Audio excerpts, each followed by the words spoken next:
omukama abeere nammwe naawe abeere naawe. wanika amacupa nolimu amacupa mutandika okwenywera ne bwe ziba sikulu fiizi z'abaana muzinywe kasiteno taamu si yakuyita tukikusaba ayi mukama, ayi mukama tunsansire.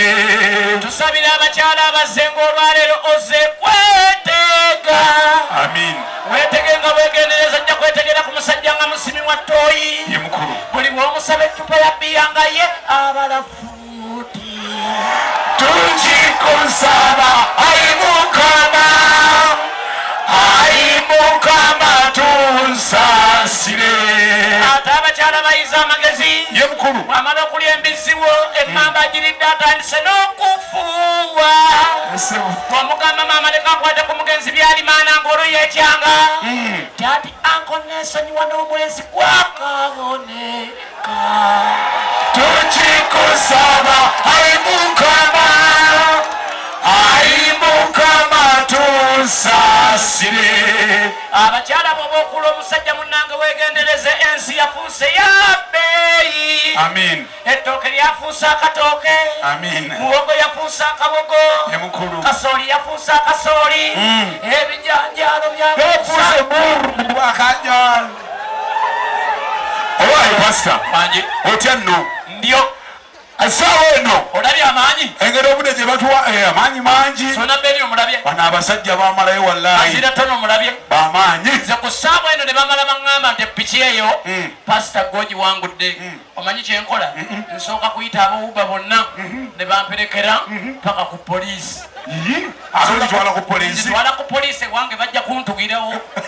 osuza omutemu munju. olwo mutemu osuza mutemu kyogambye baleese mutemu. kibeera aba mutemu. ate ababoda bwoba omanyi ngaoli wa boda mulekeraawo abakola jaketi zemwambala si basiru. jaketi gyambale zipo gisibire wano mu maaso wekola ki. omusajja yasanga owa boda nga piki emukubye jaketi agisibidde mabega. kati we yagobwa ati yalowooza piki emunyodde omutwe. oye bwe yamukwata yanyola mukolo yattamutti kumba amunyodde obulago. pasita twagala kulwamanyamanga supawula kano akadde twagala tuleete abakulu abaze ku mukolo guno ab'ebitiibwa okuva mu bitundu ebyenjawulo. wala bavudde Mmengo, wala bavudde ne mmeya w'ekibuga Seba waali wano. Florence namayanja waali ku mukolo ekikono kya ssuuna naye baziira kugamba kireese buli munene bamuyitaani Florence namayanja. Florence namayanja eyagala yogereko eri abantu mwanirize. basimu ne banyabo mwebale kujja ku kikulu ekya Ssuuna Ben ne Mbazira Tone. mwebale nnyo, mwebale ddala. essaawa eno katuleete Meya Florence Nabayanja ali ku mukolo guno ajje ayogereko eri abantu. Bamukubira obugalo. Bannamasaka muli bulungi, mwebale kuwagira. oyo ani Nabayanja obadde ompaayo emmeka. basaba ne banyabakadde kano waliwo abakulu abakuukutivu bazze okuva mu bitundu ebyenjawulo. akadde kano kennyini katwandire omusajja wa Kabaka si mulala Robert Kyagulanyi Ssentamu ayogereko eri ekikulu kya Ssuuna Ben. Pipopona ki Douglas Kamocha abakyali baffe mwenna mwebale kwogera naye mukimanye omwaka ogujja ngenda kwesimbawo ate ng'obuwagizi buva mu mmwe. Museveni oyo gw'olaba tufugidde ebbanga tetulina kye tufunyemu. bakyali baffe bakubiddwa emigo bangi bali makomera bayayana. Museveni bombokla tayutakunda Douglas Kamocha Nashi tusemberayo no basaba ne banyabo akadde kano twewombeka eri akadde kano kennyini basaba ne banyabo twanjula abakulu okuva e Bulange Mmengo nga si balala ye mukulu omukulu Charles Peter Mayiga Katikkiro wa Buganda ajje ayogereko eri abantu. oteekangako kano ow'ekitiibwa bansonyiwe essimu ow'ekitiibwa Bunsinzi. katwanjule ow'ekitiibwa Charles Peter Mayiga Katikkiro wa Buganda. Owekitiibwa Charles Peter Mayiga Katikkiro wa Buganda abaddewo ku mukolo gwa Ssuuna Ben era n'agamba nti Mbazira Tone wadde abeera naye Bulange Mmengo era abasiimye okusoosowaza Masaka kubanga budde ku ntikko.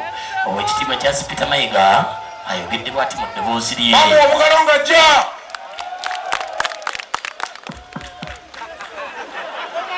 Ssaabasajja yagala nnyo bonna bitoni era ndowooza Bazira Tony mwandimwadde ku bugalo obw'amaanyi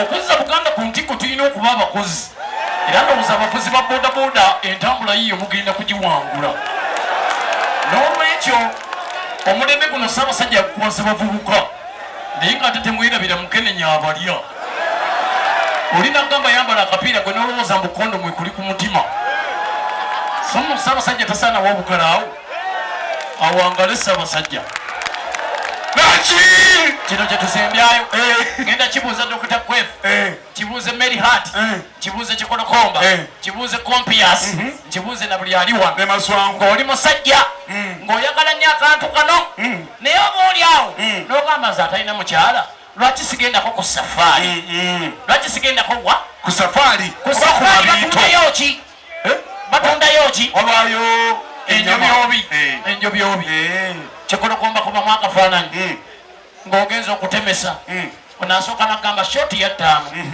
naddako nagamba ya 7 nagamba ya 8 omulala nagamba ya 8 Kikolokomba oba okyayisa amaaso bwoti ng'olengera omwana wa nnyoko ne kitawe muzaali bwaba ababiri nga naye ali wali atunda bannanga oyinza okuyisa ku muganda wo ssente n'ogula omukyalo omulala okola kigwe bobeera eyo mukama batukuumire musule bulungi obale kujja bawe engalo bassebo ne bannyabo